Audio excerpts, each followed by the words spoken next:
안녕하세요. 암을 이겨내고 열심히 일을 하며 잘 살아내고 있는 30대 여자입니다. 제 인생에 암과 이혼이라는 단어가 끼어들 것이라고, 그것도 동시에 마주할 거라곤 단 한 번도 생각하지 못했어요. 어쩌다 보니 암도 그리고 이혼까지도 이겨낸 돌싱녀가 되어 있더라고요. 인생은 한 치 앞도 모른다고들 하지만 이렇게까지 파란만장할 줄은 몰랐네요. 인생을 바꾼 계기인 남편을 처음 만나게 된 건 맞선 자리였어요. 사업하는 집 아들내미로 꽤 사는 편이었고, 장남이어서 부모님의 기대와 사랑을 듬뿍 받고 자란 티가 나는 사람이었죠. 언제 어디서든 여유 있고 당당한 태도가 참 멋있어 보였고, 머지않아 사랑하게 되었고요. 남편 역시 저에게 관심을 보였고, 그렇게 연애를 시작했네요. 연애하면서 시부모님을 만난 적이 있는데 남편에 대한 사랑이 남다르다고 느껴지더라고요. 부모가 자식 사랑하는 마음이야 당연하다고들 하지만 뭐랄까요? 두 분의 모든 관심이 오로지 남편에게 쏠려 있다는 생각이 들 때도 있었거든요. 오죽했으면 시누이가 이런 말까지 할 정도였으니까요. 언니, 나 시집 일찍 간 거 알고 있죠? 그게 다 제가 한평생 장남 사랑에 뒤로 밀리다 보니 사랑에 목말라서 결혼을 빨리 해버린 거라고요. 그러니까 언니, 혹시나 우리 오빠랑 결혼할 거면 우리 부모님을 어떻게 감당해야 할지 미리미리 생각하는 게 좋을 거예요. 이때 시누이의 말을 새겨들었다면 지금 더 나은 모습이었을까요? 그땐 시누이의 말이 괜스레 하는 말이라고만 생각했고, 그래서 그저 웃으며 대수롭지 않게 넘겼어요. 결혼을 준비하는 과정도 순조로웠죠. 시댁보단 아니어도 저희 집도 여유가 있는 편이라 예단을 비롯한 혼수 준비도 평탄했고요. 무엇보다 꽤 사는 집안의 새언니가 도움을 줘서 힘들이지 않고 결혼할 수 있었어요. 다툼 한 번 없이 결혼까지 꼴이 나고 난 후 행복만이 가득할 거라 생각했는데 웬걸요? 막상 결혼을 하고 나니 대수롭지 않게 생각했던 시부모의 아들 사랑은 예상을 뛰어넘어도 훨씬 뛰어넘더라고요. 시모에게서 매일 아침마다 전화가 오는 것도 부담스러운데 전화 내용이 더욱 부담스러웠죠. 아가, 잘 잤니? 네, 어머님. 잘 주무셨어요? 그래. 그나저나 오늘 아침은 뭘 준비하고 있니? 혹시 아침부터 빵이나 먹여서 보내려고 하는 건 아니지? 우리 아들은 아침에 빵 말고 밥 먹는 거 좋아하니까 꼭 밥 해 먹이거라. 아침엔 고춧가루 들어가는 찌개는 끓이지 말고 맑은 국물로 끓이고 반찬 같은 것도 소화시키기 쉬운 것들로 하고 말이야. 네? 아, 네. 그렇게 하도록 할게요. 그리고 내가 생각을 좀 해봤는데 점심은 도시락 좀 싸주거라. 아무래도 밖에서 먹는 음식보단 집밥이 건강에 좋지 않니? 네 신랑이니 수고스럽더라도 네가 도시락 좀 챙겨줘. 알겠니? 난감하더라고요. 저도 아침을 꼭 챙겨 먹던 터라 아침이야 함께 먹으면다고 하더라도 출근 준비를 하며 남편 도시락까지 싸는 것은 부담이 되는 일이었으니까요. 그 순간 알겠다고 대답할까 싶기도 했지만 나중에 거짓말을 들키기라도 하면 더 큰 불호령이 떨어질 것만 같아 그냥 솔직하게 말하기로 했어요. 어머님, 아침밥은 말씀대로 다 할 수 있는데요. 도시락은 아무래도 힘들 것 같아요. 저도 회사 출근 준비도 해야 하고 아침 차리고 뒷정리까지 하면 아무래도 시간이 촉박해서요. 그리고 요즘 밖에서 먹는 음식 예전처럼 그렇게 막 만들지 않아요. 건강식으로 잘 만들어 파는 곳도 많고요. 어떤 식당은 집밥보다도 더 영양가 따져서 식단 짜는 곳도 있고요. 그렇잖아요. 요즘 식당이 예전처럼 조미료 폭탄에 간만 세게 하는 것도 아니고 다들 건강을 중시하니 집밥보다도 더 정성스레 요리해서 팔곤 하니까요. 그래서 한 끼쯤은 밖에서 먹는 것도 상관없다고 생각했는데 시모는 이 말을 듣자마자 통보식으로 이렇게 말하더라고요. 그러면 회사를 그만두거라. 네? 지금 저보고 퇴사하라는 말씀이세요? 왜요? 왜긴 왜야? 너 출근 준비 때문에 우리 아들 도시락 못 사준다고 했잖니. 그까짓 회사 다녀봤자 몇 푼이나 번다고 우리 아들 도시락을 못 사주니? 그까짓 푼돈 내가 다달이 줄 테니까 회사 그만두고 집에서 살림이나 해. 시집을 왔으면 남편 내조를 똑바로 해야 하는 법이란다. 순간 이건 아니다 싶어 확실하게 하고 넘어가야 한다는 생각이 들더라고요. 월급을 위해 회사에 다니는 것도 맞지만 오로지 돈 때문에 회사에 다니는 건 아니었어요. 꿈꾸는 바가 있고 하고 있는 일에 대한 자부심도 상당했거든요. 결혼을 했다고 해서 시모의 말처럼 내조나 하며 살 생각은 전혀 절대로 없었죠. 그리고 지금 참고 넘어갔다간 앞으로 어떤 일로 어디까지 간섭을 하고 들지 상상조차 되지 않았고요. 어머님, 죄송한데 전 남편만큼 제 커리어도 중요해서 회사를 이렇게 그만둘 생각은 없어요. 돈도 물론 중요하긴 하지만 돈보다도 하고 있는 일에 자부심을 느끼고 있거든요. 그러니까 네 말은 회사를 그만둘 생각이 전혀 없다. 이 뜻 맞니? 네, 맞아요. 그래? 그렇다면 일단 알았다. 불호령이라도 떨어질 것이라 생각했는데 생각보다 쉽게 넘어가서 안심했죠. 그런데 그건 그냥 넘어간 것이 아니더라고요. 시모에겐 다른 계획이 있었던 거였죠. 상의 한마디 하지 않고 일하는 이모님을 고용하는 계획 말이에요. 누구는 배부른 소리 한다고 할 수도 있지만 기분이 상당히 좋지 않더라고요. 아무리 급여는 시모가 지급한다고 해도요. 같이 사는 공간에서 제가 없는 동안에도 집을 봐줄 사람인데 제 의견은 묻지도 따지지도 않고 사람부터 보내버렸으니까요. 당장이라도 시모에게 전화를 걸어 따지고 싶었지만 더는 시모와의 분란을 만들고 싶지 않아 남편에게 말했어요. 여보, 지금 이 상황 내가 어떻게 받아들여야 해? 무슨 상황? 아, 이모님, 뭘 어떻게 받아들여? 그냥 좋게 생각해. 엄마가 당신 생각해서 보내준 건데 뭘 그렇게 심각하게 생각해? 돈도 엄마가 주겠다. 당신은 그냥 즐겨. 그러면 되지. 그냥 즐길 수가 없는 상황이잖아. 아무리 어머님이 내 생각을 해서 보내준 사람이라고 해도 우리 집에서 살림에 손댈 사람인데 적어도 나한테 상의는 했어야지.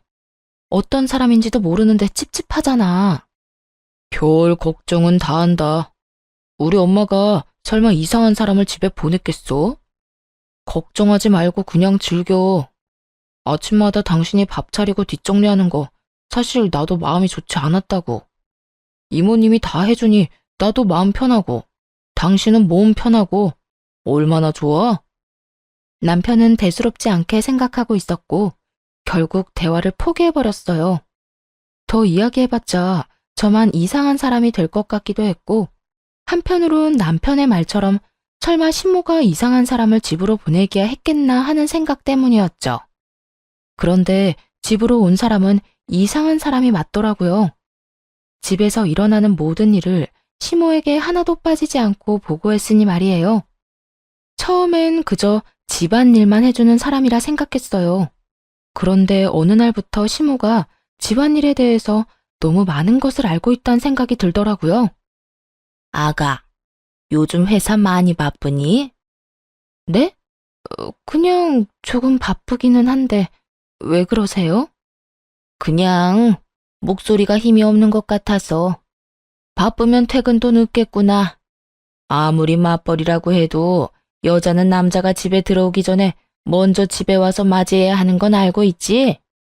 네 커리어가 중요하다고 하니 더는 긴 말하지 않겠지만 그 정도는 지키면서 살거라. 어차피 애 생기면 그만둬야 할 회사니 지금부터라도 회사보단 집안일에 남편한테 더 신경 쓰라. 이 말이야. 애초에 처음부터 말이 통하질 않았던 거죠. 하지만 이상했어요. 시모와 통화할 때 목소리에 힘이 없었던 적도 없을 뿐더러 오히려 일부러 더 밝고 힘차게 받았으니까요. 그런데 힘이 없는 것 같다니 아무리 눈치가 빠르다고 해도 말이 되지 않았죠. 하지만 그렇다고 해서 처음부터 이모님을 의심했던 건 아니었어요. 처음엔 당연히 남편이 시모에게 미주알 고주알 다 말하고 있다고 생각했거든요. 그런데 남편이 집에 없을 때 친구와 통화한 것까지 시모가 알고 있더라고요.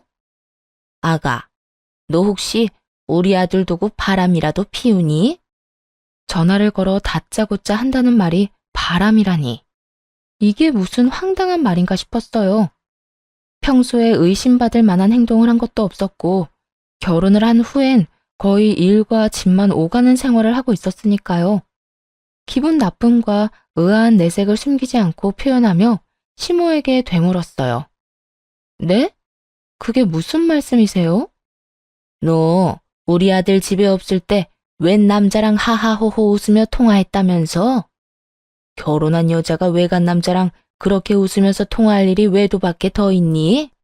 처음 시모의 말을 들었을 땐 이게 무슨 말인가 싶었는데 며칠 전 친구와 통화하는 내내 지나치게 제 주변을 맴돌던 이모님이 떠오르더군요.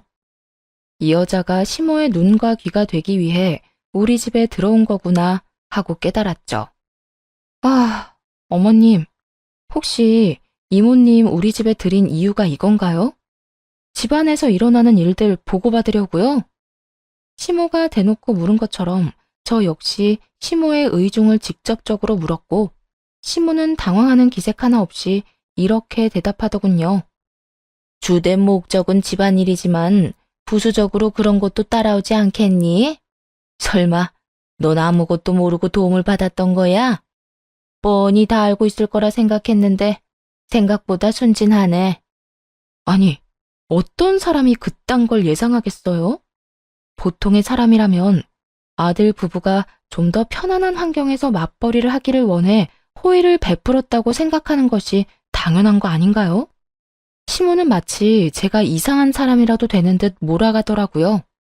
이미 도시락 사건에서부터 잘 지낼 수 있는 고부 사이는 물 건너간 후였기에 참지 않고 할 말을 했습니다. 순진해서가 아니라 보통 사람들은 그런 생각을 전혀 하지 못하죠. 하여튼 무슨 말을 어떻게 전하고 들었는지 모르겠지만 그냥 친구예요. 그냥 친구? 결혼한 여자가 다른 남자랑 그렇게 정이 뚝뚝 떨어졌다는데 그냥 친구? 그걸 지금 믿으라고 하는 말이니?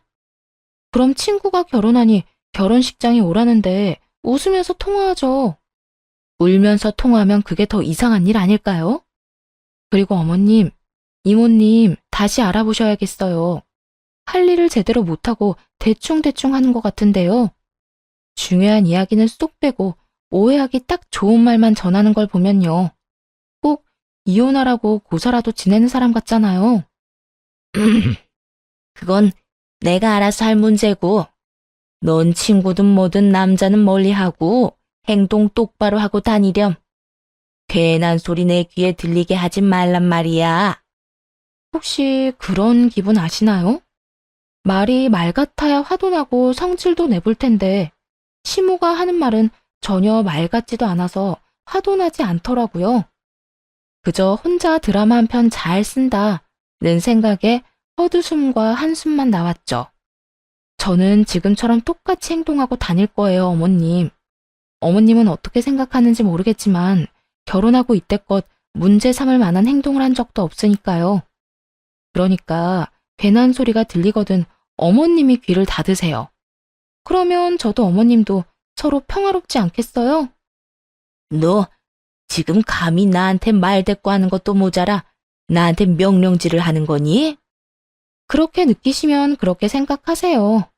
그리고요, 어머님. 우리 집에 저딴 이모님은 필요 없으니 앞으론 보내지 마세요. 그러면 끊겠습니다. 전화를 끊고 시모의 말을 곱씹으면 곱씹을수록 어이가 없더라고요. 어이가 없어 소리를 내 웃으며 머리를 쓸어 넘겼고 말을 전한 이모님은 그저 제 눈치를 살피며 안절부절 못하고 있었죠.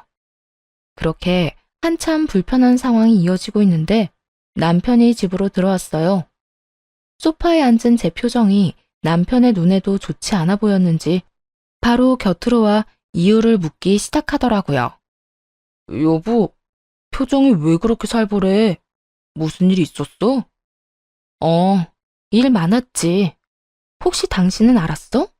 저 이모님, 우리 집안일 해주는 게 주된 일이고, 부수적으로는 우리 집에서 일어나는 모든 일을 어머님께 보고하고 있었단 거? 다시 되짚어봐도 시모의 행동이 이해가 안 되는데, 남편은 태연하게 이렇게 대답하더라고요. 그래? 진짜 몰랐네.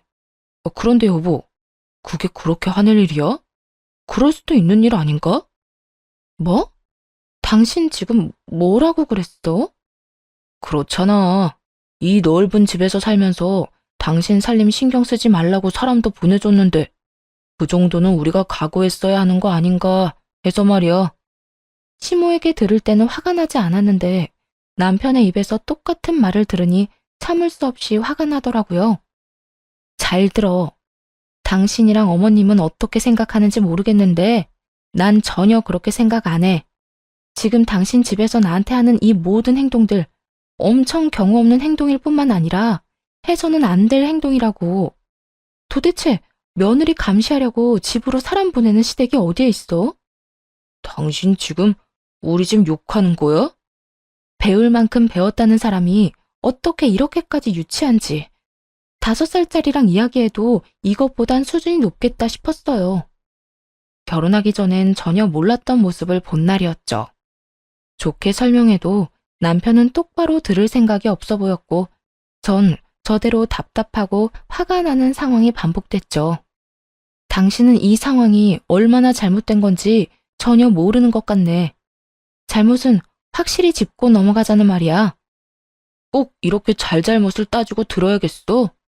우리 엄마 입장에선 걱정이 될 수밖에 없다. 이렇게 심플하게 생각하면 이해 못할 상황도 아니잖아. 당신이야말로, 이건 상대방 입장에선 정말 기분이 나쁠 법한 행동이구나 하고 생각하면 끝날 문제 아니야? 누가 봐도 비상식적인 행동을 한 사람은 어머님인데 왜 나한테 이해를 강요해? 그래, 당신 참 잘났어. 그래서 내가 어떻게 해주길 바래? 엄마 대신 무릎이라도 꿇고 빌기라도 했으면 좋겠어? 꿇으라고 하면 꿇을 수는 있고, 마음에도 없는 말 하면서 비꼬지 마. 당신만큼 나도 기분 나쁘니까. 남편은 더는 할 말이 없었는지 씩씩거리더니 부부싸움을 구경하던 이모님을 내보내더군요. 앞으로 올 필요가 없다고 하면서요. 남편은 끝까지 시모의 잘못을 인정하지 않았고 첫 부부싸움은 그렇게 서로의 기분만 상한 채 끝이 났어요. 부부간의 싸움은 끝이 났는데 시모와의 싸움은 그때부터가 시작이었죠. 돈 받은 값은 확실하게 하는 건지 이모님이 저희가 싸웠던 일을 시모에게 다 말한 모양이더군요. 다음날 아침부터 시모에게 전화가 왔고 다짜고짜 언성을 높이며 화를 내지 뭐해요? 네가 감히 내 아들한테 훈계질 따위를 해? 하늘 같은 남편한테 건방지게 큰 소리 치라고 네 친정에서는 그렇게 가르치든? 어디서 가정교육을 그따위로 받고 온 거야? 2번 다시 내 아들한테 그따위로 굴지 마라. 알겠어? 어머님이 저한테 이런 식으로 굴지만 않는다면 남편과 싸우는 일도 큰 소리 치는 일도 없을 거예요.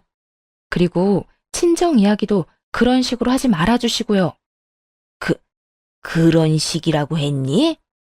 네가 이따위로 구니까 네 친정 이야기가 그딴 식으로 나오는 거란다. 친정 욕먹는 게 싫으면 언행을 똑바로 했어야지. 제가 똑바르게 안 한 건 또 뭔데요? 어머님이야말로 똑바로 하세요. 다 큰 아들 부부 일에 일일이 간섭하는 것도 모자라 집안에 사람을 들여 감시하는 몰상식한 행동까지 한 사람이 그런 말 하는 거 하나도 와닿지 않으니까요. 뭐야? 몰상식? 너 지금 말 다 했니? 아니요, 아직 남았어요. 어머님, 제가 마지막으로 한마디만 더 할게요. 계속 이런 식으로 저희 가정 일에 간섭하고 혼수 두잖아요? 그러면 저 그 잘난 집안의 이혼남 아들이라는 오점 하나 진하게 남겨드릴 테니 그런 줄 아세요. 이 말에 시모는 잠시 멈칫하더라고요. 평소 시부가 입버릇처럼 한 말이 있었기 때문이었죠. 시부는 저희가 결혼 이야기를 꺼냈을 당시부터 자기 가정 하나 지키지 못하는 사람은 회사 일도 못할 거라 했죠. 무슨 일이 있어도 이혼만은 안 되니 신중하게 결정하라고 하면서요. 이전부터 시부의 사업을 남편에게 물려줄 생각이었던 모양이에요. 그리고 이 말은, 즉, 이혼을 하면 회사도 물 건너가니 알아서 하라는 말이기도 한 거죠. 그러니 제 입에서 나온 이혼이라는 말이 나오자 시모가 멈칫할 수밖에 없었고요. 뭐라고? 너 지금 이혼이라고 했니? 나 협박하는 거야? 아니요. 진심이에요. 그래? 어디 두고 보마. 네가 정말 이혼을 할 수 있을지 못할지 말이야.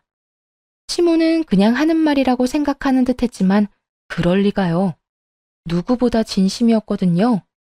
참아 넘기는 것은 이번이 마지막이라 생각했고 이런 상황이 반복된다면 계속 참고 사는 것은 자신이 없었기 때문이었죠. 그 후 제 말을 진심 없는 협박이라 생각하면서도 혹시 하는 마음에 겁은 났는지 시모에게서 연락은 오지 않더라고요. 시모의 연락만 끊겼을 뿐인데 삶은 다시 평화를 찾았네요. 남편과 완벽한 화해를 한 것은 아니었지만 그럭저럭 부딪히는 일 없이 지냈고요. 이제 좀 독립된 부부 생활을 할 수 있겠다 싶었는데 어느 날부터인가 몸이 계속 아프고 피곤하기 시작했어요. 그래서 여러 검사를 받았고 검사 결과 암이라는 이야기를 들었죠. 다행스럽게도 워낙 초기에다가 양성이라 그렇게 심각한 상황은 아니었지만 30살에 예고도 없이 찾아온 암은 정말이지 너무나도 절망스럽더라고요. 눈물조차 나지 않는 그 상황에서 제일 처음 떠오른 사람은 바로 남편이었어요.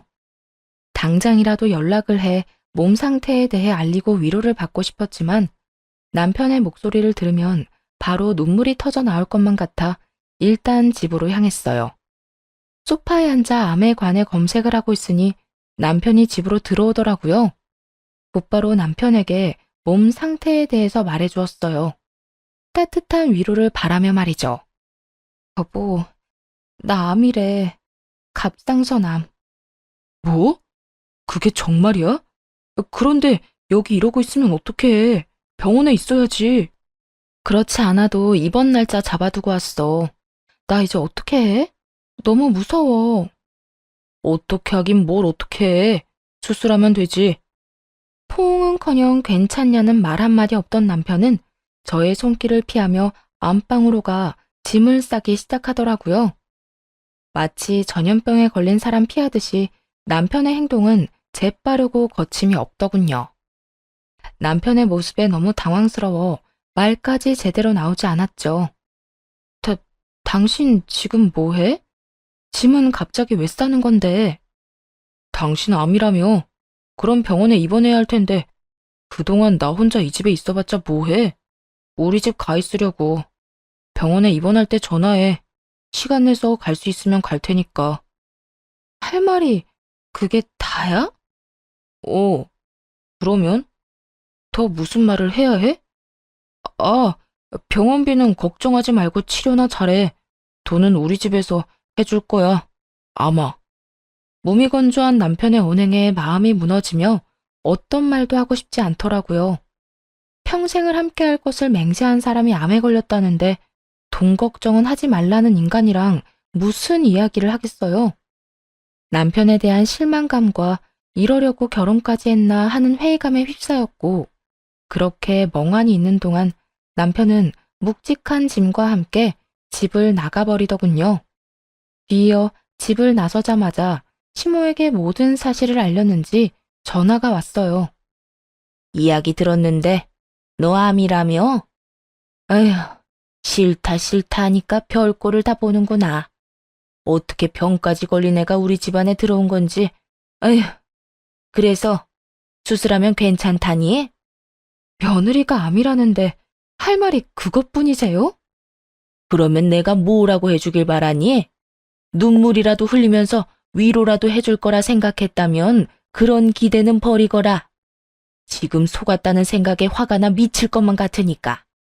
어찌되었든 너 완치될 때까진 우리 아들 만날 생각도 말고 우리 집에 올 생각도 하지 말거라. 생각 같아선 이혼이라도 시키고 싶은데 앞으로 너 같은 거 데리고 살아주는 걸 감사하면서 살아. 딱 이렇게 말하곤 전화를 끊어버리더군요. 화도 나지 않았고 그저 웃음만 났어요.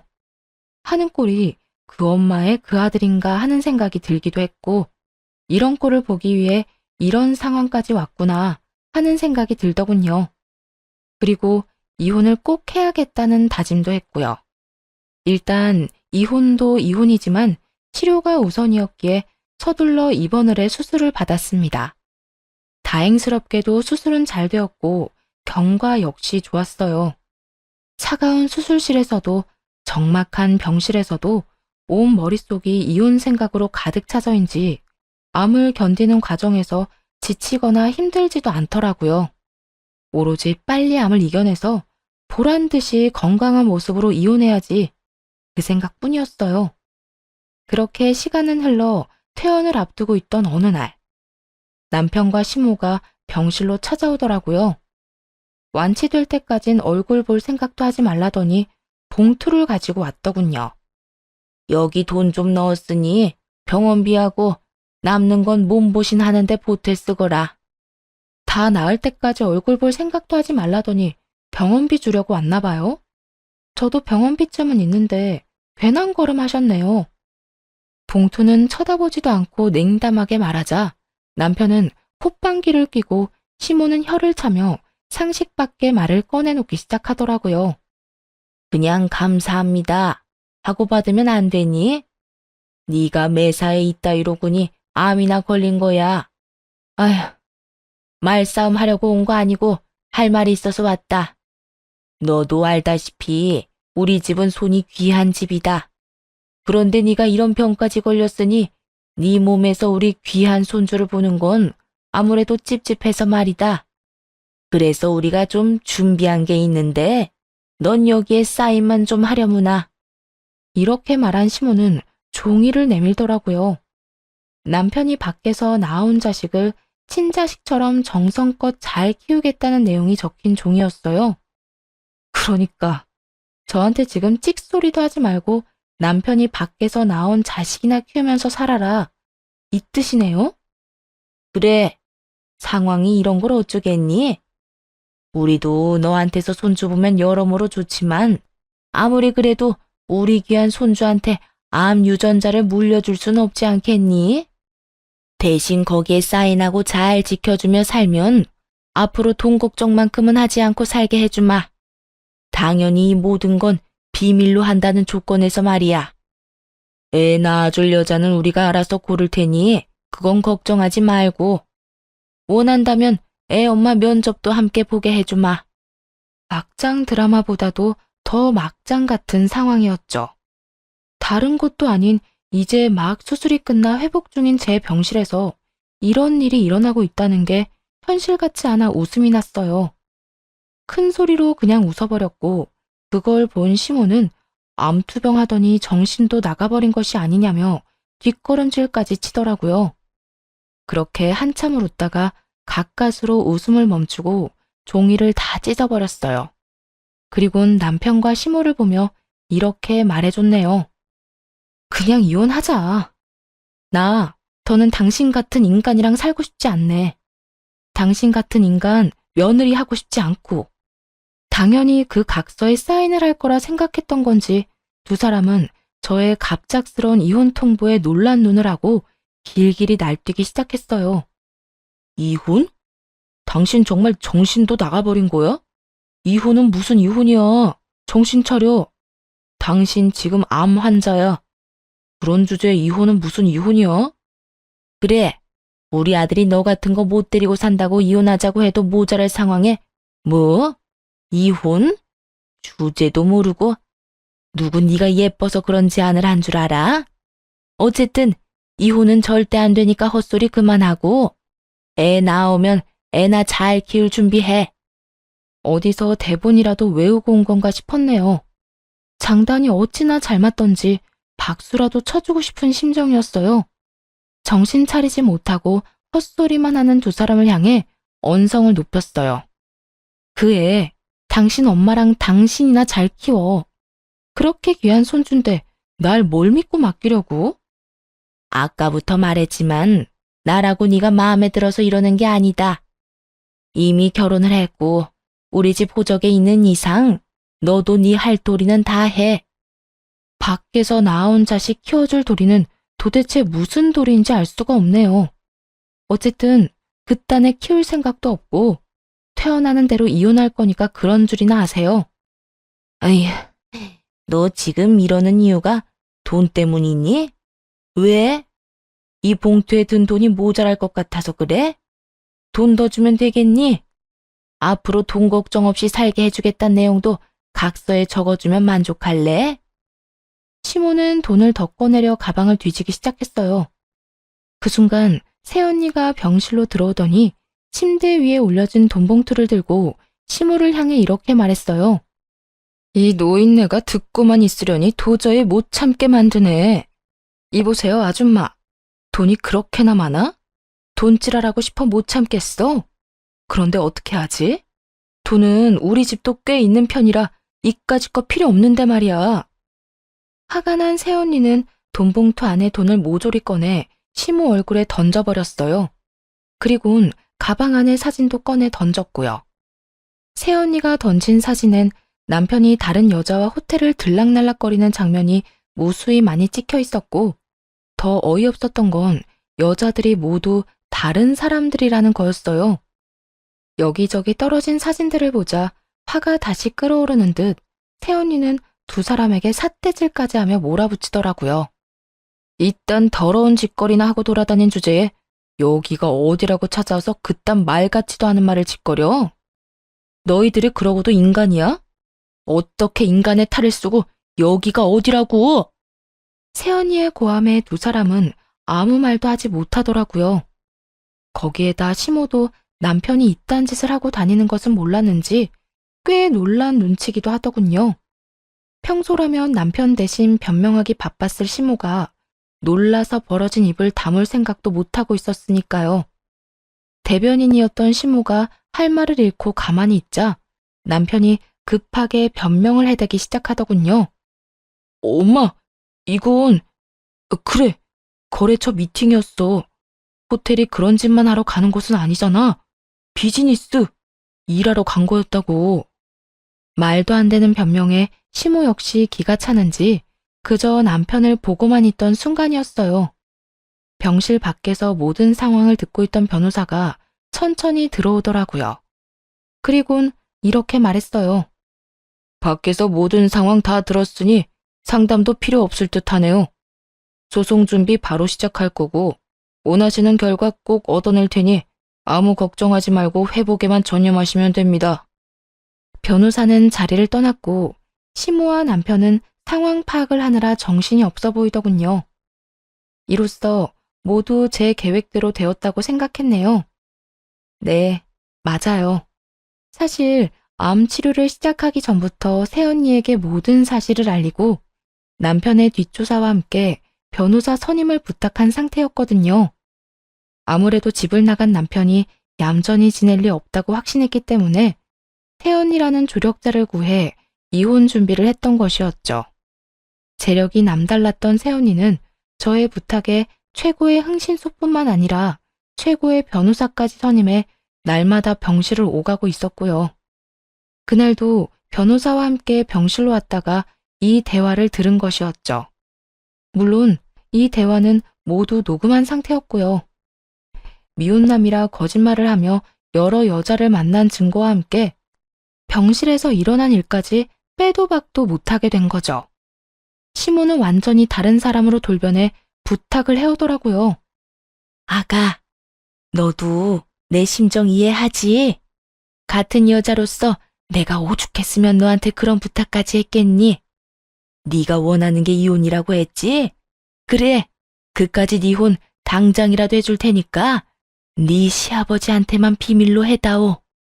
이렇게 말하면서 제 손을 감싸주는데 정말 소름이 다 끼치더라고요. 그 손을 바로 뿌리치며 시모를 향해 고함을 쳤어요. 전 도저히 이해가 안 되는데 어머님은 제 심정이 이해되나요? 저 인간을 씹어먹어도 화가 풀리지 않을 것만 같은 심정이 이해나 되냐고요. 아가, 내가 다 사과하마. 내가 정말 미안하다. 그러니까 우리 아들 좀 살려다오. 제발 내 부탁 좀 들어줘. 시모는 고개 숙여 부탁을 해왔고 남편은 그때까지도 정신 차리지 못한 채 헛소리를 해대더군요. 아, 엄마, 이혼은 무슨 이혼이야. 집사람이 몸이 약해서 그렇지 저런 여자 또 찾기 힘들다고. 난 절대 이혼 안 할 거야. 이건 또 무슨 개소리인가 싶었는데 시모 역시 저와 생각이 같았는지 남편의 등을 내리치며 이렇게 말하더라고요. 그렇게 이혼하기 싫다는 녀석이 이딴 짓이나 하고 돌아다녀? 너 이러고 다닌 거 알면 네 아버지 가만 안 있어. 도대체 뒷감당을 어떻게 하려고 이딴 짓을 한 거야? 아니, 그게 아니라 정말 실수였어, 실수. 여보, 정말 한순간에 충동적으로 그랬던 거였어. 사실 요즘 우리 그렇게 살갑게 지냈던 건 아니었잖아. 나도 외롭고 건강한 남자다 보니까 한순간 잘못된 결정을 했었어. 그러니까 제발 이혼만은 하지 말자, 응? 당신도 잘 알잖아. 나 이혼하면 그날부터 인생 망한다는 거. 입에 발린 소리로도 사랑하기에 이혼하지 않겠다고는 하지 않더라고요.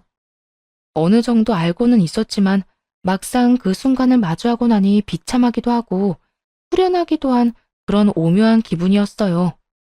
마지막까지도 사랑이라는 말을 꺼내지도 않던 남편은 빌기 시작했고 그런 남편을 뿌리쳐버렸네요. 그리곤 남편이 지금 처한 현실에 대해 알려주었죠. 당신 지금 여기서 이러고 있을 시간 없어. 우리 새언니가 나 대신해서 당신 외도 사진들 아버님께 다 보내버렸거든. 남편과 시모의 눈이 동시에 커지더군요. 어떻게 해서든 그 자리에서 제 입을 막아보려 애썼는데 이미 소용없는 짓이란 걸 알아버렸으니 여러 생각이 오가는 듯 했어요. 뭐라고? 그걸 언제 보낸 거야? 병원 오기 전에 퀵으로? 그러니까 나한테 이러고 있지 말고 얼른 가봐. 혹시 알아? 퀵 서비스보다 당신이 더 일찍 도착할지? 믿을 수 없었는지 남편은 따져 묻더라고요. 당신 꼭 이렇게까지 해야 했어? 이렇게까지 해서 당신한테 남는 게 뭔데? 그런 걸 묻기 전에 네가 나한테 한 짓이나 생각하지 그래? 내가 당신한테 뭘 어떻게 했는데? 남편은 진심으로 본인이 한 짓거리에 대해 자각이 없는 것 같더라고요. 이 말을 하는 남편의 눈빛이 진심이었거든요. 그런 남편의 모습에 더욱 화가 나 굳이 입 밖에 내고 싶지 않았던 말들을 꺼내놓기 시작했어요. 비참하고 또 비참해서 하고 싶지 않았던 말들이요. 너 내가 암 걸렸다고 할 때 괜찮다고 말이라도 한마디 했니? 위로는커녕 바로 짐 싸서 집 나가버린 것도 모자라 온갖 더러운 짓은 혼자 다 하고 다녔잖아. 그 더러운 짓거리하고 다닐 동안 난 혼자 입원하고 혼자 수술받으러 들어갔어. 그리고 혼자 회복하느라 너무나도 힘든 시간을 보냈고 말하는 내내 눈물이 차오르는 걸 참느라 얼마나 힘들었는지 몰라요. 스스로가 너무 불쌍해서 또 서글퍼서 계속 울컥하더라고요. 그런 제 기분을 단 1%도 공감하지 못했는지 남편 놈은 이렇게 말하더군요. 이혼하는 건 좋다 이거야. 왜 굳이 아버지한테까지 다 알리는 건데? 그냥 조용히 이혼만 했으면 됐잖아. 이 말을 듣는데 눈물이 쏙 들어가더군요. 아, 이런 인간이랑 내가 무슨 말을 하겠나 하는 생각이 들며 이젠 정말 끝이라고 생각됐어요. 내가 왜? 누구 좋으라고? 조용히 이혼해주면 당신은 아버님 속이고 회사까지 물려받을 텐데 내가 미쳤다고 조용히 이혼만 해주겠어? 난 암에 걸렸을 뿐이지 정신이 나가버린 건 아니거든. 그러니까 여기서 헛소리 그만하고 헛된 꿈도 그만 꾸고 얼른 네 잘난 집에나 가봐. 가서 싹싹 빌기라도 해야 빠져나갈 구멍이라도 생기지 않겠어? 이혼은 무조건 할 거니까 얼른 네 집이나 가봐. 당장 내 눈에서 꺼져줘 제발. 그제야 남편과 시모는 저를 설득하는 것이 소용없다는 걸 깨달았는지 불이 나게 뛰어나가더라고요. 하지만 둘이 아무리 빨리 간다고 해도 외도 사진은 시댁이 아닌 시부의 회사로 보내버렸으니 소용없는 짓이었지만요. 이후 변호사님 덕분에 순조롭게 이혼했고 전 남편은 시부에게 단단히 미운 털이 박혀 그렇게 무시하던 전 시누이보다 못한 취급을 받고 살고 있다고 하더군요. 거기에다 전 시부의 회사에서 쫓겨난 것은 물론이고 집에서마저 쫓겨나 지금은 원룸 생활을 하며 지내고 있다는 소식도 들려왔고요. 듣기론 스스로 번 돈으로 능력을 인정받으면 다시 받아준다고 했다던데 불가능할 것이라고 보이네요. 그도 그럴 것이 결혼 생활을 하며 전 남편을 지켜본 바론 게으르고 아나무인에다가 무엇이든 간절하게 노력해 본 적 없는 인간이었거든요. 그런 인간이 혼자 힘으로 일어서는 건 가망 없는 일 아니겠어요? 이런 예상이 틀리지 않았다는 걸 보여주듯 전 남편에게 연락이 온 적이 있었어요. 아주 구질구질한 이유로 말이에요. 여보, 희진아, 잘 지내지? 덕분에 난 잘 지내는데 넌 못 지낸다고 들었어. 왜 전화했어? 서로 다정하게 이름 부르고 통화할 사이는 아니잖아. 그게, 희진아, 나 부탁이 있어서 전화했어. 혹시 나 돈 좀 빌려주면 안 될까? 내 이야기 다 들었으면 알겠지만 우리 아버지 내가 제대로 된 성과를 내야 다시 받아주시겠대. 그런데 너도 알다시피 내가 남 밑에 들어가서 일할 성격이 못 되잖아. 그래서 사업을 하려고 하는데 돈이 없어. 아버지가 돈줄도 다 막아버렸거든. 그러니까 네가 다시 네 집구석으로 돌아가려고 사업을 하려고 하는데 그 사업 자금을 나한테서 빌려가겠다는 거야? 너 진짜 제정신 아니구나. 너 같으면 너한테 땡전 한 푼이라도 주고 싶겠니? 주는 게 아니고 빌려달라는 거라니까. 어쨌든 난 너한테 내 돈 10원도 빌려주기 싫으니까 다신 이런 걸로 연락하지 마. 희진아, 그렇게 냉정하게 굴지 말고 한 번만 좋게 생각해줘. 너도 나한테는 사랑했잖아. 사랑했던 남자가 평생 구질구질하게 살면 네 마음이 편안하겠어? 나도 잘 되고 너도 잘 되면 다 좋은 거잖아. 서로의 행복을 빌며 이혼하는 사람들이 몇이나 된다고 전 남편은 양심도 없는지 그 몇 안 되는 케이스 중 하나가 자신이라고 큰 착각을 하고 있더군요. 그래서 그 착각을 산산조각 내주었어요. 웃기시네 진짜. 야, 정신 차려. 난 너 잘 되라고 이혼한 게 아니라 그 모양 그 꼴로 평생 살라고 이혼한 거야. 그러니까 이런 연락 다시 하지도 마. 알겠어? 미친 소리를 하는 전 남편의 전화를 끊어버렸고 그렇게 그 집구석과의 인연도 끝이라고 생각하며 지냈어요. 그런데 이번엔 원망이 가득 찬 얼굴로 전 시모가 찾아와 난동을 피워대더군요. 휴대전화가 불이 나게 연락이 오곤 했는데 모든 연락을 차단하니 결국 찾아온 것이었죠. 이년아, 내 아들 그 골방에 밀어놓고 넌 속 편히 잘 살고 있나 보네. 내 아들 인생 망쳐놓고 넌 행복하니? 행복해? 그렇게 잘난 아들 스스로 다시 일어나도록 노력이나 좀 해보라고 하세요. 그리고 그 아들이 그렇게 망해버린 건 제 탓이 아니라 그 아들 탓이라고요. 인생을 그따위로 살았으니 그딴 결말을 맞이한 거죠. 뭐야? 이년이 너 말 다 했어? 덜 했어요. 앞으로는 이렇게 찾아오지도 마세요. 저는 그 집 식구들 보고 싶지도 않고 이야기 듣고 싶지도 않으니까 뭐 좋은 사이라고 이렇게 찾아와서 난동을 피우는 거예요. 너 지금 난동이라고 했니? 진짜 난동이 뭔지 보여줘?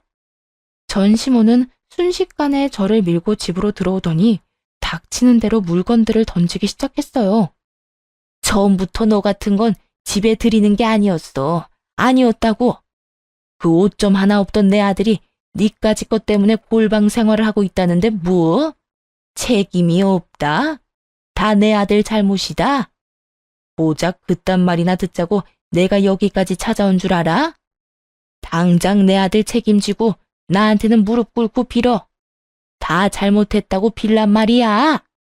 잔뜩 흥분한 전 시모는 이미 정신이 나가버린 상태였고 섣부르게 대항했다간 다칠 수도 있겠더라고요.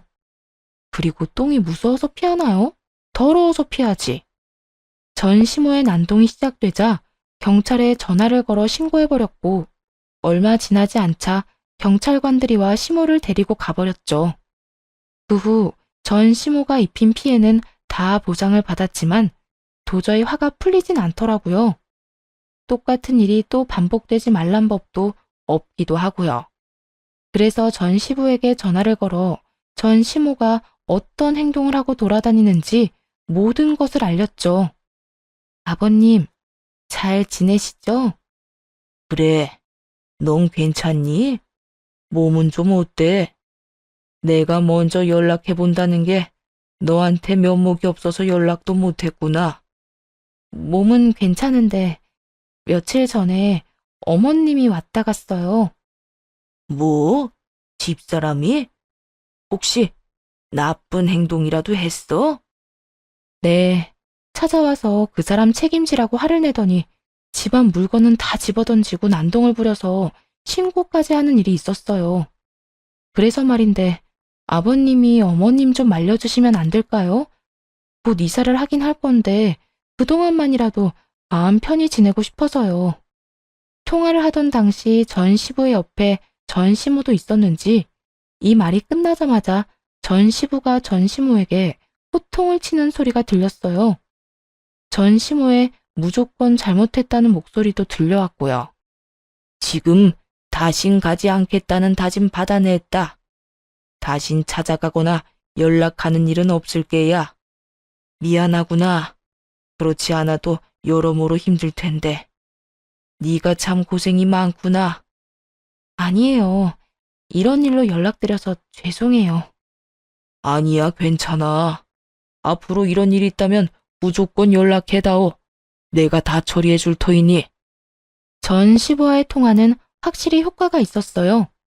더는 전 시모나 전 남편이 찾아오거나 연락이 오는 일이 전혀 없었으니까요. 들려오는 이야기엔 전 시모는 저를 찾아온 일 때문에 집에서 쫓겨났을 정도로 큰 곤욕을 치렀다고 하더라고요.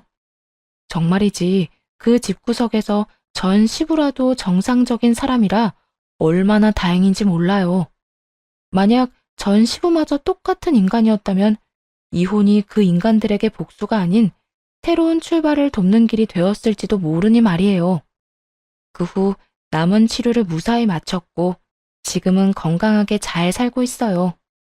만병의 원인은 스트레스라더니 온갖 스트레스가 사라지고 나니까 더 건강해진 기분마저 드는 요즘이에요. 회사는 병 때문에 그만둔 상태였는데 몸이 건강해지고 나니 마냥 쉬는 것도 싫더라고요. 그래서 요즘엔 작은 공방을 차려 무리하지 않는 선에서 일을 하고 있어요. 이혼을 할 당시 전 시부에게서 받은 돈과 전 남편, 전 시모에게서 받은 위자료로 차린 저만의 공방인 거죠.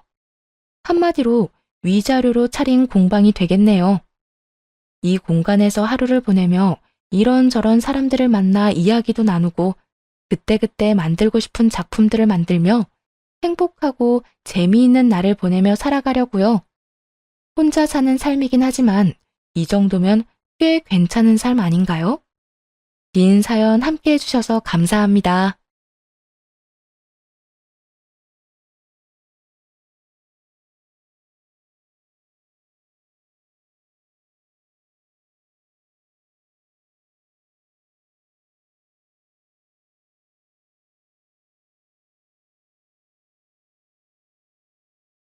안녕하세요. 저는 평범한 이혼녀입니다.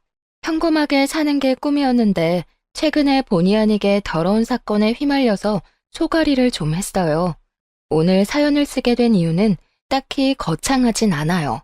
그저 이렇게 더러운 성품을 가진 사람들을 저만 만나본 게 아닌 것 같아서 많은 사람의 공감과 위안을 받고 싶어서입니다. 제 이야기가 여러분들에게 위로를 줄 수 있었으면 좋겠네요. 지금부터 들려드릴게요. 우리 집이랑 시댁은 서로 평범한 형편이에요. 누가 더 대단하다고 치켜 세울 것도 없는 사정이죠. 대신 저랑 남편의 직업 차이는 좀 두드러졌습니다. 저는 직업이 구급 공무원인데 남편은 대기업 사원이었거든요. 남편과 제가 만나게 된 건 아는 지인을 통해서였어요. 아는 지인이 참석 중인 회식 자리에 잠깐 들렀다가 남편을 처음 보게 되었거든요. 그때 남편이 아는 지인에게 제 연락처를 물어봤고 저를 자기 이상형이라고 말하면서 마음을 표현해 줬습니다. 그게 저와 남편의 첫 만남이었고 저 또한 남편의 첫인상이 좋았기 때문에 남편의 관심을 호의적으로 받았어요. 그렇게 만나다가 나이 때문에 자연스레 결혼을 준비하게 되었죠. 다른 부분은 전혀 문제가 없었는데 사실 제가 평범한 구급 공무원이라서 시모가 별로 탐탁지 않아 했다는 것이 문제라면 문제였어요. 그렇다고 저의 결혼을 반대한 건 아니었어요. 남편의 마음을 존중해주는 듯 했거든요. 저를 바라보는 차가운 시선만 아니면 제 결혼에 다른 장애물은 없었어요. 당연히 며느리로서 인정받지 못한다고 생각하니까 속상하긴 했습니다. 게다가 저희 엄마는 남편을 엄청 자랑스럽게 생각해줬거든요. 일단 대기업 사위라고 하니까 엄마도 어깨가 올라가나 보더라고요. 엄마는 남편을 볼 때마다 늘 웃음을 잃지 않으셨어요. 이런 거 생각하면 사실 어른들한테 직업군은 중요하다는 생각이 들긴 했습니다. 그래서 시모가 제 직업을 부실하게 느끼는 걸 이해해야만 했네요. 시부모님은 두 분 다 연금 받고 쉬면서 일을 아예 손 놓고 계셨어요. 남편이 따로 생활비랑 용돈을 주고 있는 상황이었습니다. 이건 남편이 결혼하기 전에 얘기를 해줘서 알고 있는 부분이었어요. 반대로 저희 부모님은 아빠가 생선 옮기는 차량 일을 하셨고 엄마는 하청으로 건물 청소를 하면서 꾸준히 노후 대비 중에 계셨어요. 시부모님과 저희 부모님은 또래입니다.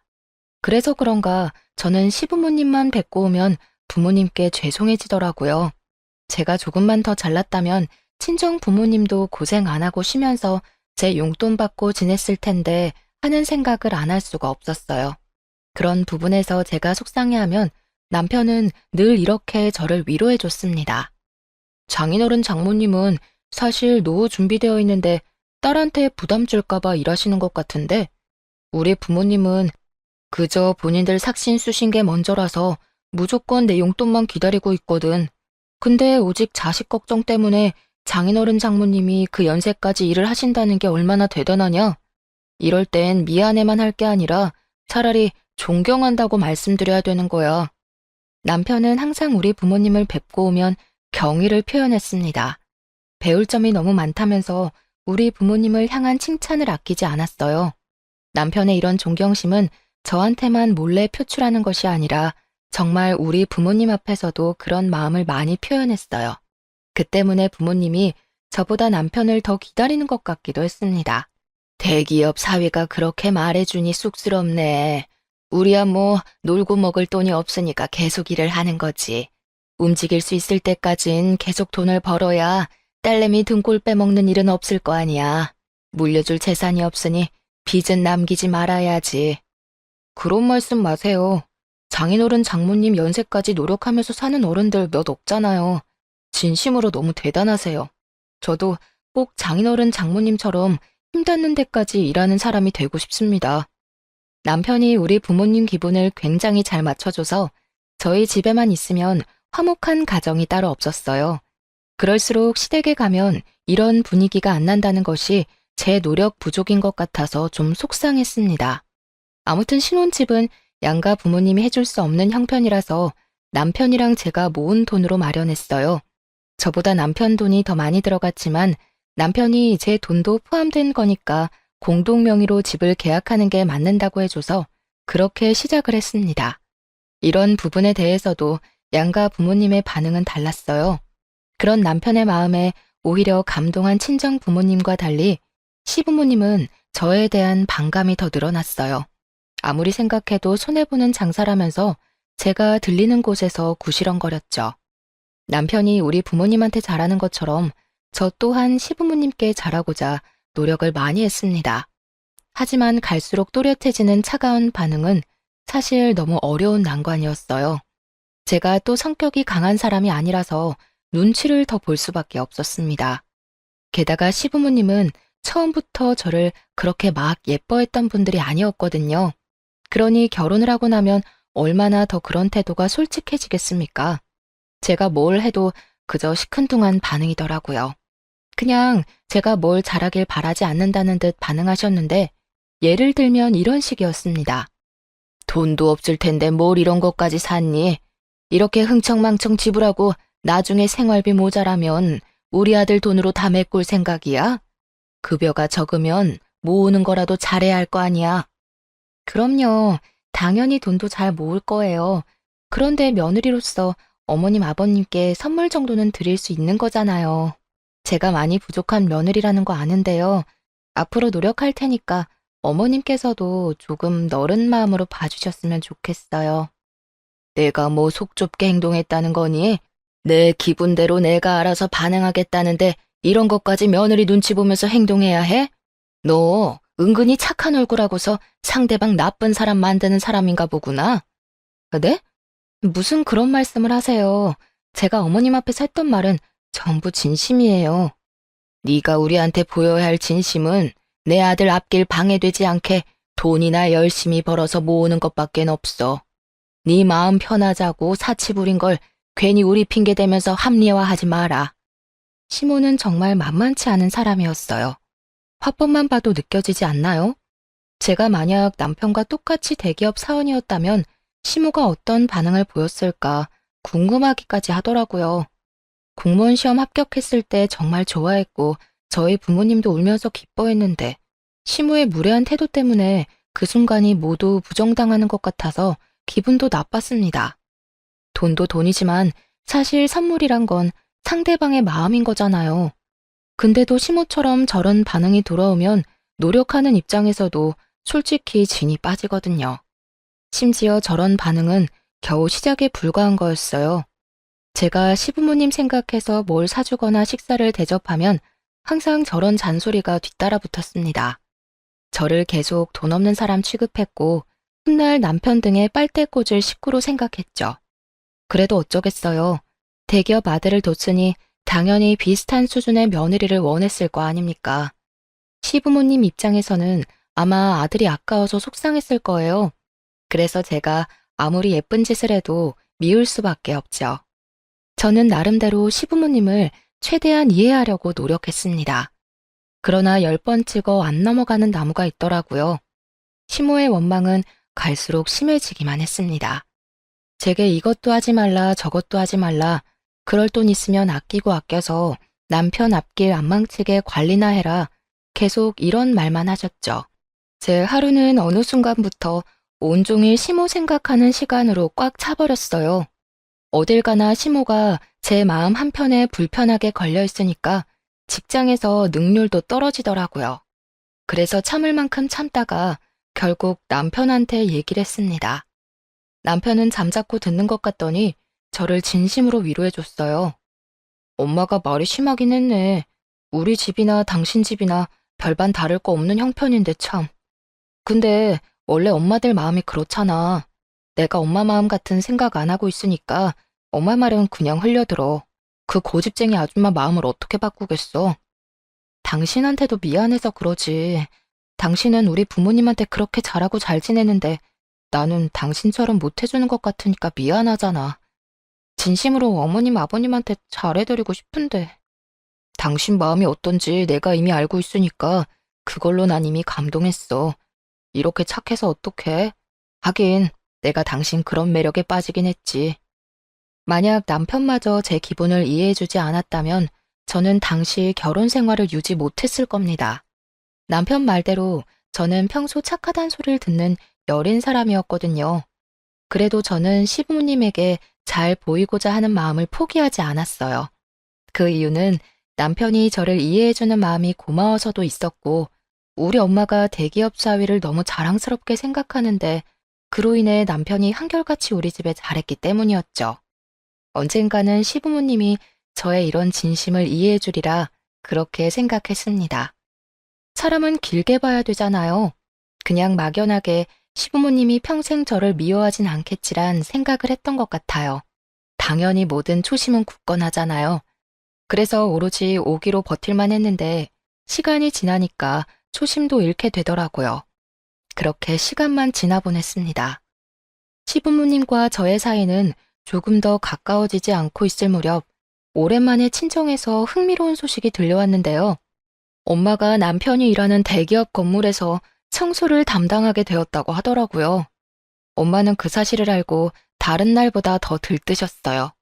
우연이라도 사위와 마주칠 수 있다는 생각에 기뻤던 거죠.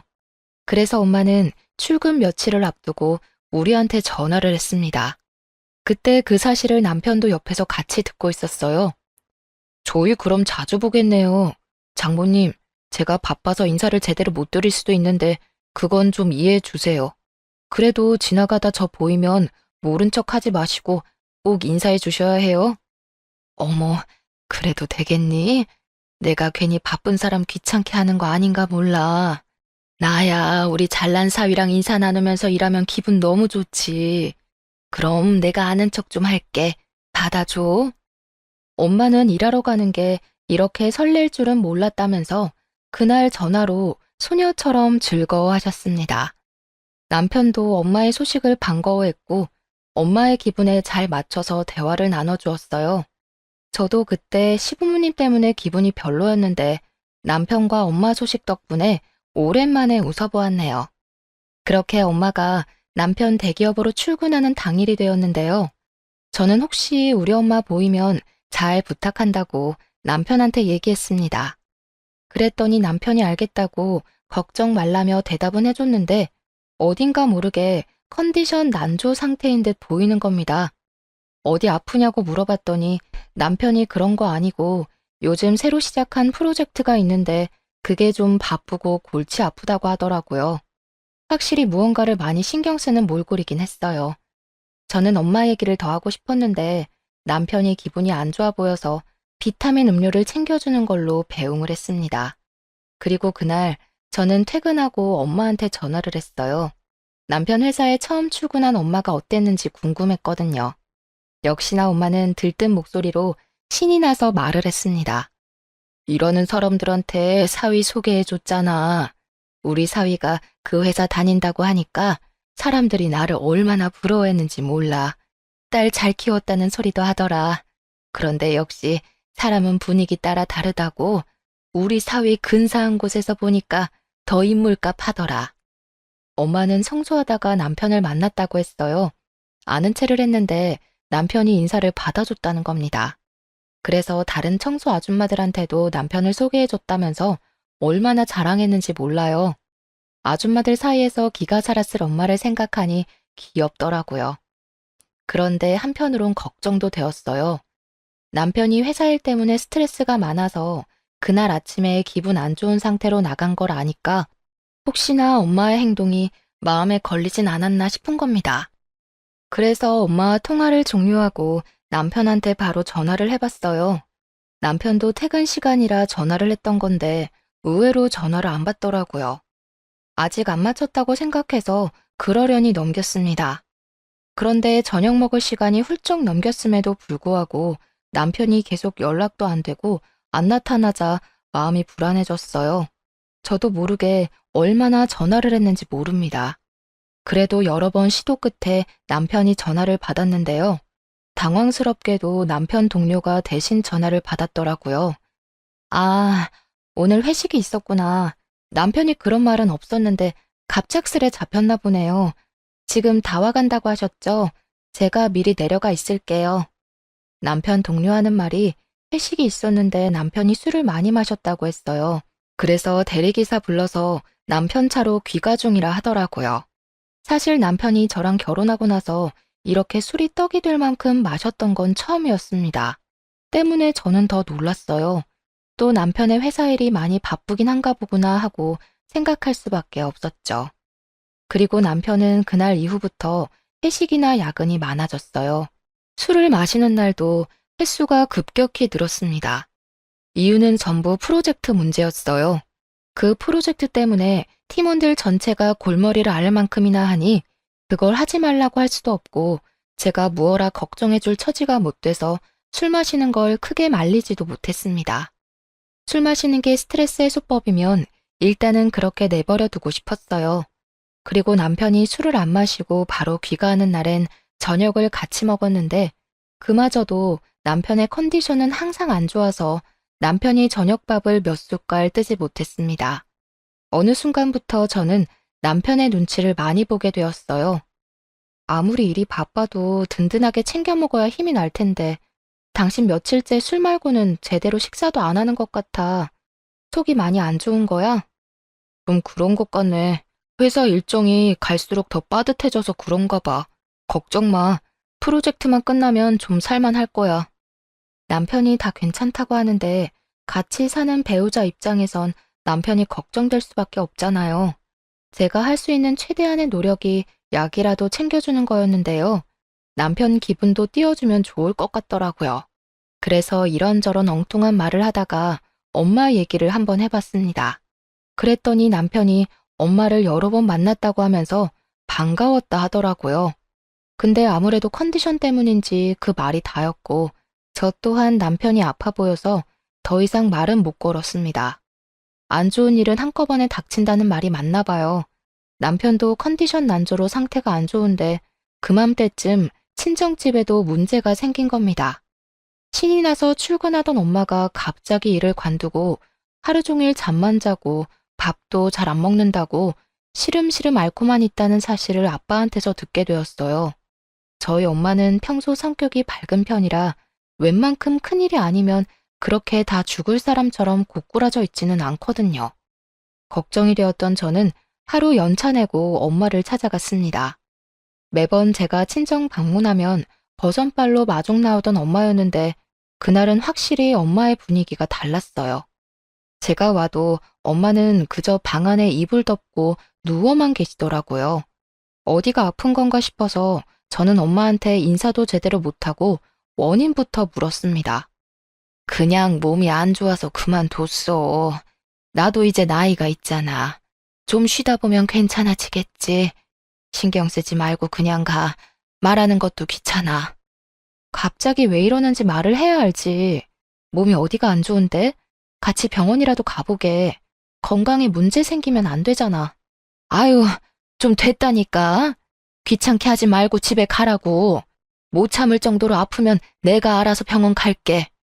엄마가 화를 내는 그 순간 저는 우리 엄마가 아니라 다른 사람을 보는 줄 알았습니다.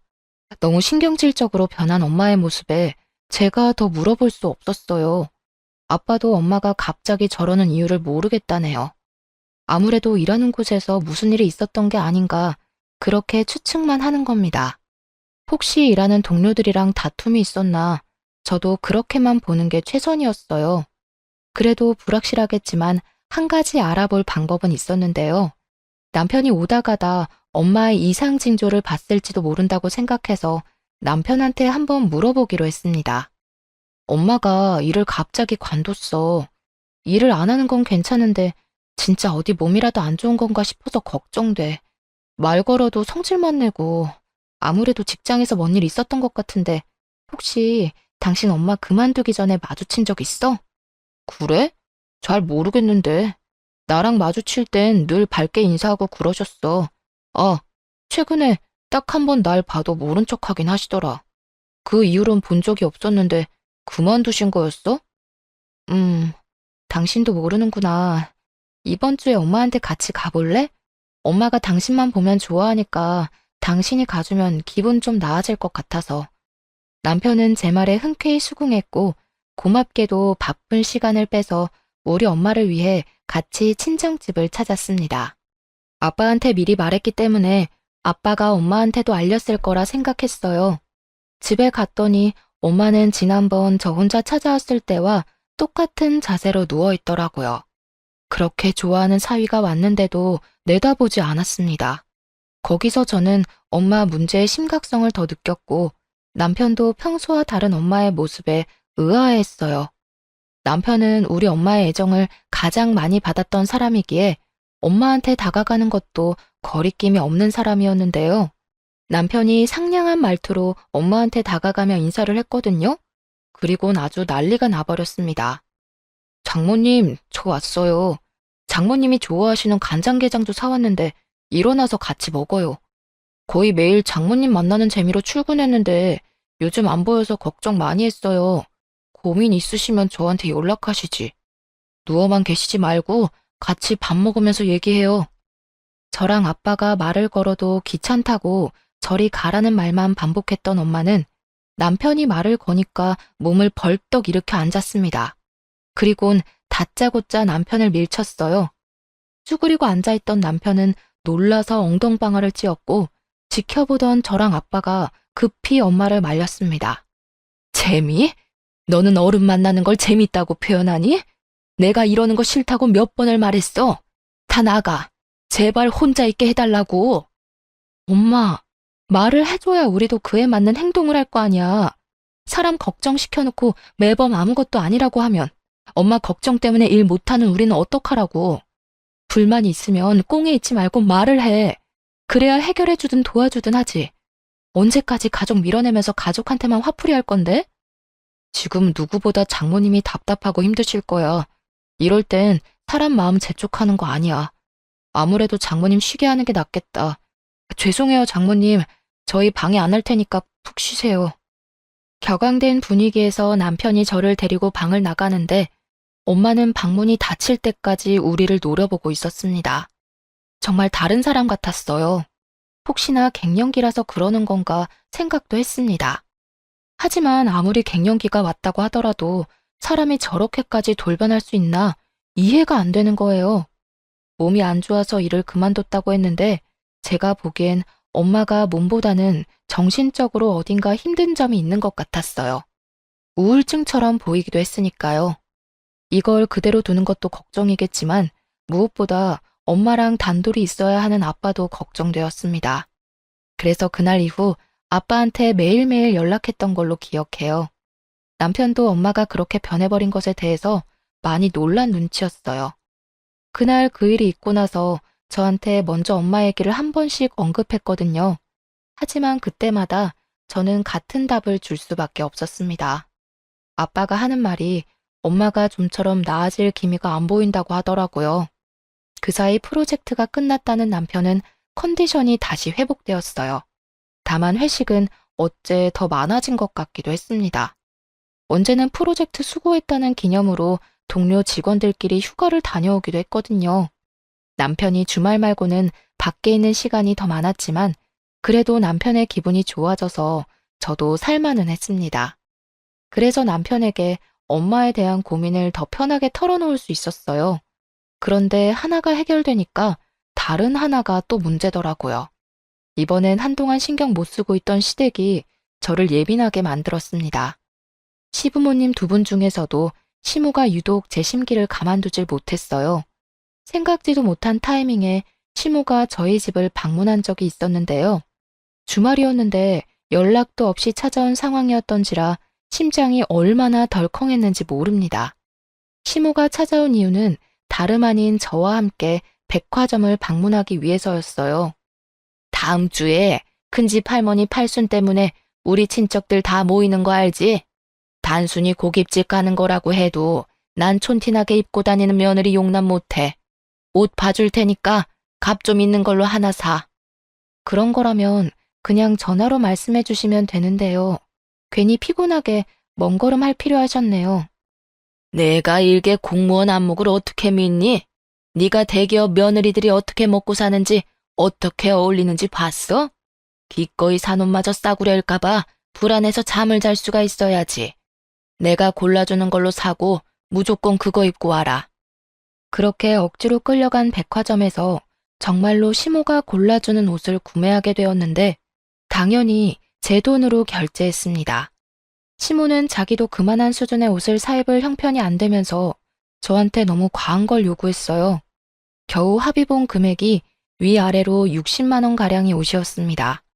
시모 말대로 고작 고깃집 가는 거였고 팔순 잔치에 패션쇼를 하는 것도 아닌데 왜 이렇게까지 해야 되나 싶더라고요.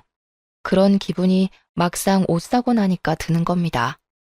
그 와중에 시모는 자기 사고 싶은 것도 눈에 들어오는지 은근히 제게 같이 사주길 바라는 것 같기도 했어요.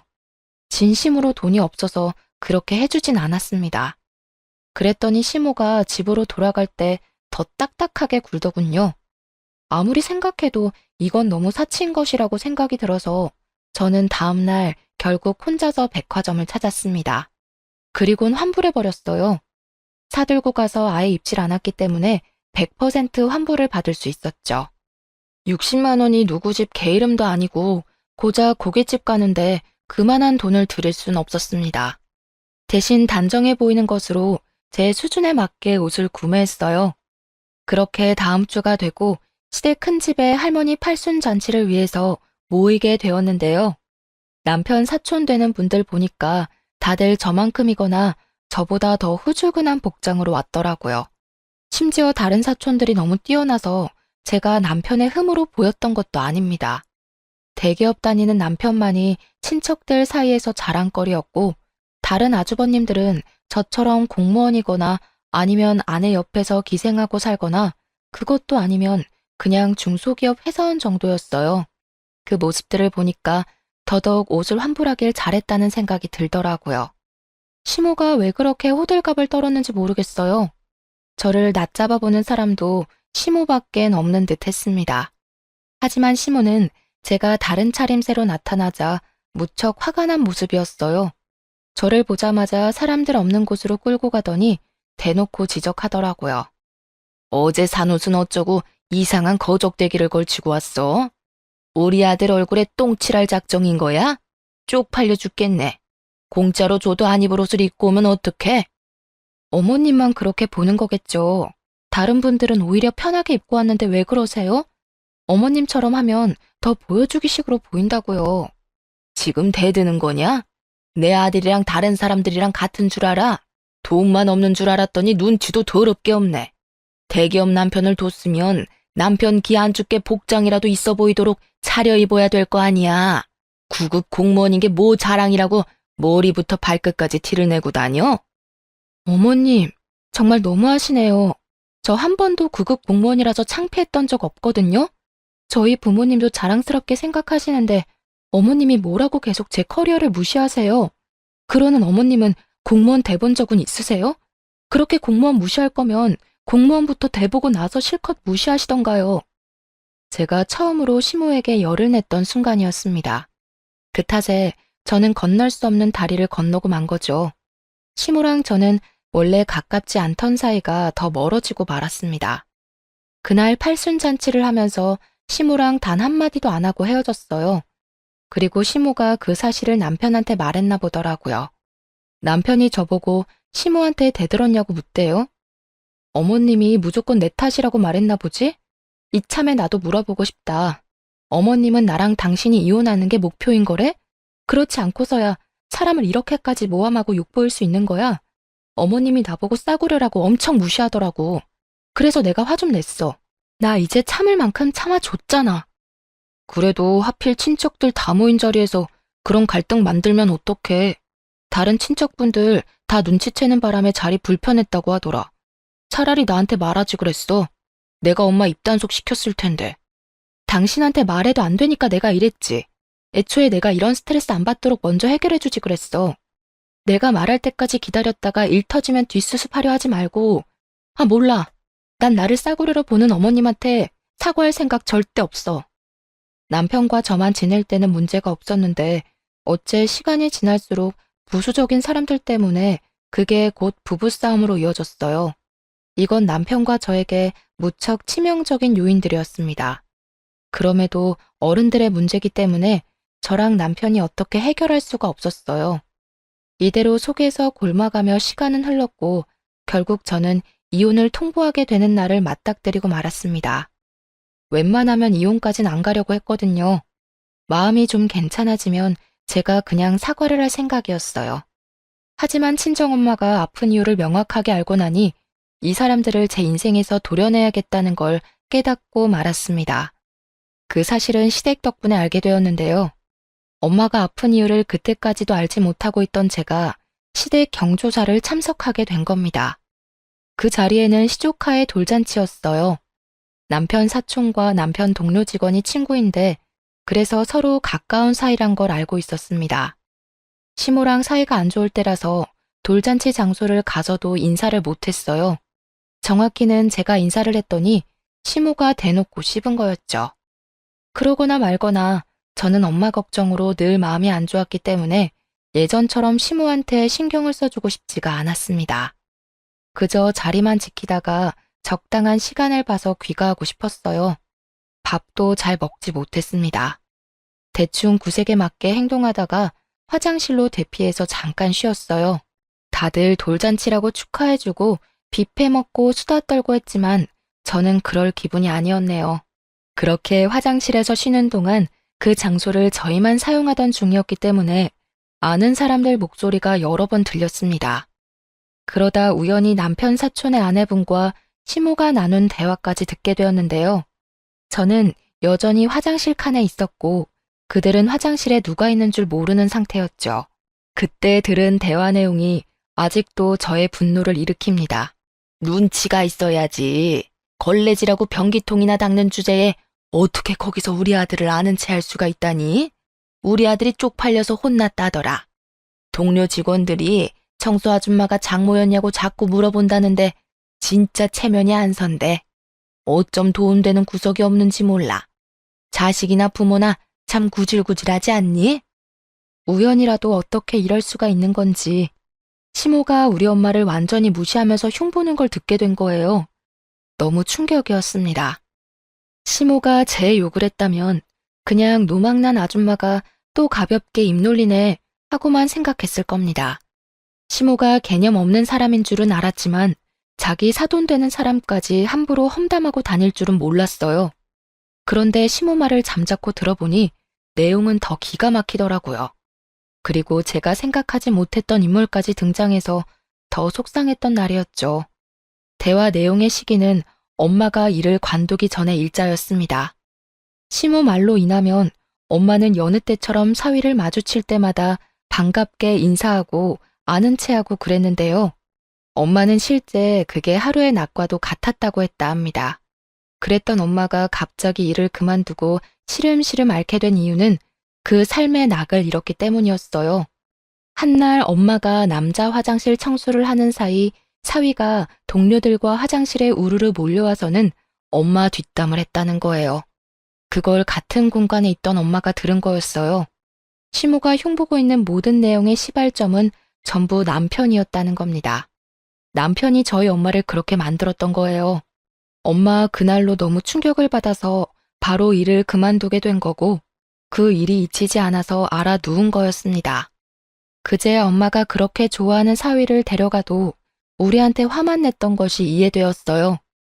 남편이 저한테는 당연히 그 사실을 말 안 했으나 시부모한테는 회사에서 우리 엄마 마주치는 게 창피하고 스트레스라고 하소연했나 보대요. 남편한테 너무 큰 배신감을 느꼈습니다. 심지어 남편은 자기 말을 우리 엄마가 들었는지도 모르고 있었고 그때까지도 엄마가 뭐 때문에 기운을 못 차리는 건지 모르고 있었어요. 설령 우리 엄마가 쪽팔렸다고 하더라도 다른 사람한테까지 흉볼 필요는 없잖아요.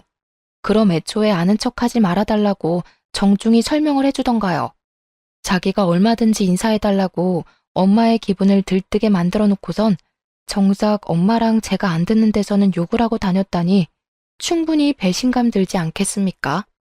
게다가 시모가 입이 진짜 싼 사람이거든요. 남의 말 듣는 거 싫어하고 나불거리는 걸 즐기는 사람이란 말이죠. 그런 사람에게 남편이 우리 엄마 욕을 해놨으니 저렇게 우리 엄마 얼굴도 모르는 사람들까지 엄마 욕을 하게 된 겁니다. 불을 지핀 남편에게도 화가 나고 불난 집에 기름 들이붓는 시모한테도 열이 받았어요. 그렇다고 남의 잔치를 깽판치기엔 뒷감당 수습이 안 될 것 같아서 일단은 참았습니다. 그걸 그대로 마음에 담아뒀다가 친정으로 달려가서 바로 엄마한테 물어봤어요. 엄마가 오랜만에 엄마 같은 눈으로 저를 바라보더라고요. 엄마는 제가 모든 걸 알았다는 사실에 크게 당황했습니다. 그리곤 처음 보인 반응이 부정이었어요. 내 결혼 생활 때문에 고민하는 거라면 그럴 필요 없어. 이미 나 이혼 마음 먹었고 이혼 같은 거 안 무서워. 그런 사람들이랑 같이 가족하면서 아무렇지 않게 사는 게 훨씬 더 무서워. 엄마가 진정으로 나 망가지는 걸 원하는 게 아니면 나한테 솔직하게 말해줘야 돼. 내가 그런 사람들이랑 평생 한솥밥 먹으면서 살았으면 좋겠어? 엄마는 제 말에 한참 동안 고민을 하더니 곧 제게 사실을 실토했습니다. 어떻게 그리 앞뒤가 다를 수 있는지. 그 뒤로는 그놈 생각만 해도 치가 떨리고 화가 나. 그런데 나 때문에 딸 앞길을 망칠 순 없잖아. 미안하다. 내가 잘못 판단해도 너무 잘못했어. 엄마에게 확인 사살 받은 저는 그렇잖아도 화가 난 상태에서 더 분노가 쌓였습니다. 우리 가정을 무시하고 깔본 이 사람들을 절대 가만둘 수 없었어요. 저는 당장 이혼할 생각을 하면서 그들 꼬투리 먼저 잡으려고 유심히 지켜봤습니다. 절대 단순하게 이혼만 해줄 생각 없었거든요. 그날부터 제겐 눈에는 눈, 이에는 이로 덤빌 수 있을 만한 약점을 찾았는데요. 정말 운 좋게 대단한 사실을 알게 되었어요. 제겐 씁쓸할 문제라고 생각할 수도 있는데 이미 속에 불이 나고 있는 제게 그 문제는 그저 또 다른 기름일 뿐이었습니다. 제가 남편 회사를 몰래 찾아간 적이 있었거든요. 저기서 아주 짜증나고 흥미로운 사실 발견한 거예요.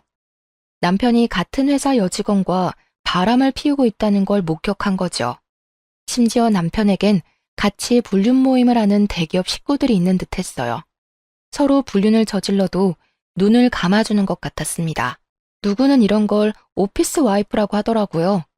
그리고 그날 찾아가게 된 것도 남편이 회식 때문에 늦는다며 제게 따로 연락을 해줬기에 나를 잡고 미행할 수 있었어요.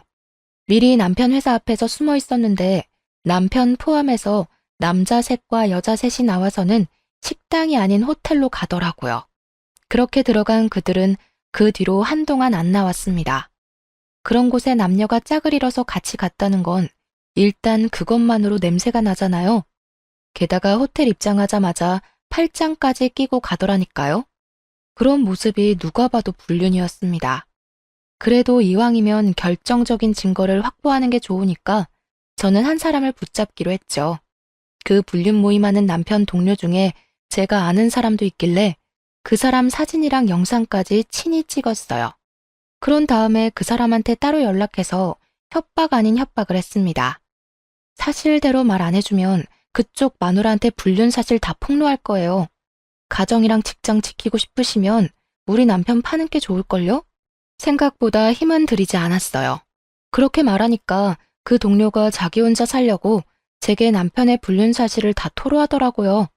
직접 증거 사진도 보내줬고 같이 놀고 있던 단체 채팅방 대화도 캡처해서 보내주는 겁니다. 그러면서 헤어지기 전까지 제발 자기는 살려달라고 빌다가 갔어요.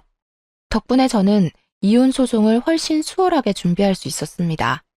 그 불륜녀한테도 소송장을 보냈고 남편에게도 소송장을 보냈어요. 제가 남편한테 먼저 확인하거나 알리지도 않고 소송부터 해버렸으니 회사까지 연차내고 집에서 저를 기다리고 있었더라고요. 소송이라니 내가 뭘 잘못했다고 이혼 소송을 내? 대체 뭘 알고 있길래 이런 오해를 하는 거야? 이런 짓 벌이기 전에 나랑 상의를 먼저 했어야지. 말 안 통할 놈이랑 무슨 상의를 해. 너 나한테 매사에 거짓말만 했잖아. 나로 모자라 우리 엄마한테도 거짓말했잖아. 겁대가리 없이 장모한테 철판 깔고 구라치는 새끼를 내가 뭘 믿고 대화를 하겠어. 지금 무슨 소리라는 거야? 내가 언제 장모님한테 거짓말을 했다고 그래? 증거 있어? 진짜 사람 체면 안 서게 왜 이러는 건데? 증거야 많지. 그러니까 너랑 얘기도 안 하고 소송 먼저 했고 그리고 말 한 번 잘했다. 체면? 그게 네 앞길에 그렇게 중요한 걸 알았으면 너 같은 촌스러운 놈이랑 결혼 안 했을 텐데. 청소하는 우리 엄마는 창피하고 불륜 저지르면서 싸구려 짓 하는 네 인생은 안 창피한가 봐. 그런 게 체면이라면 진짜 더럽네. 앞으로 내가 진짜 창피한 게 뭔지 알려줄 테니까 좀 배워놔. 남편은 제가 불륜을 알고 있다는 걸 알자마자 금방 사색이 되었습니다. 그동안 저한테 안 들키려고 연기했는데 들통났다는 생각에 놀란 듯 했어요. 저보다 남편이 더 잃을 게 많아서 겨우 이 정도 협박으로도 남편을 무릎 꿇릴 수 있었는데요. 남편이 더 따지지 않고 바로 제게 용서를 빌더라고요. 하지만 전 애당초 이혼을 결심하고 시작한 짓이기 때문에 남편의 용서 따위 손톱만큼의 동요도 없었습니다.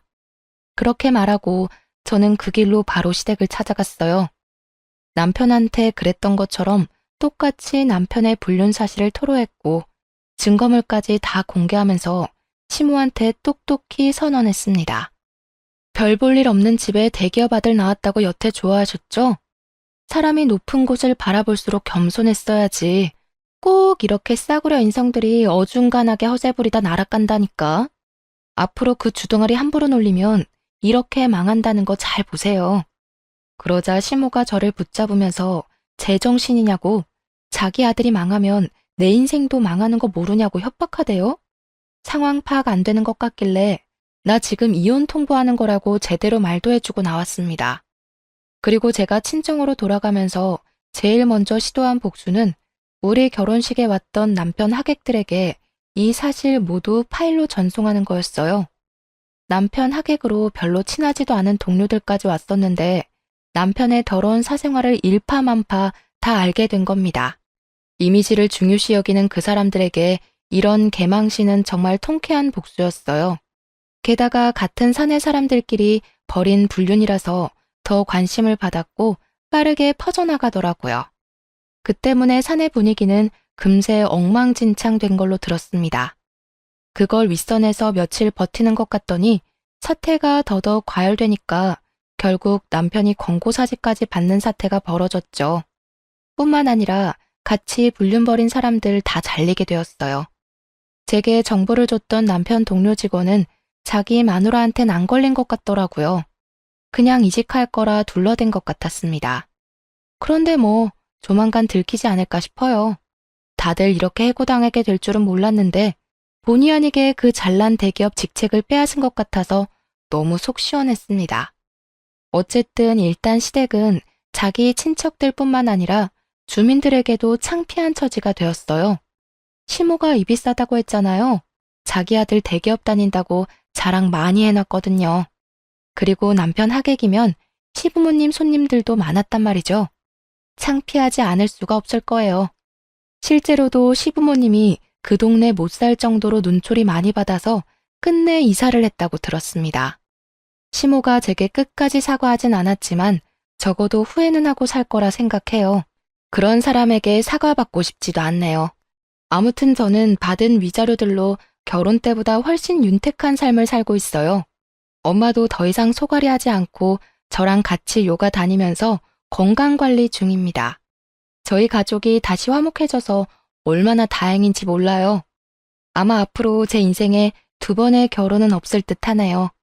저처럼 이혼한 분들 꽤 많던데 우리 모두 다시 주어진 삶의 기회를 제대로 가꿔보도록 합시다. 들어주셔서 너무 감사드리고 항상 평안하세요.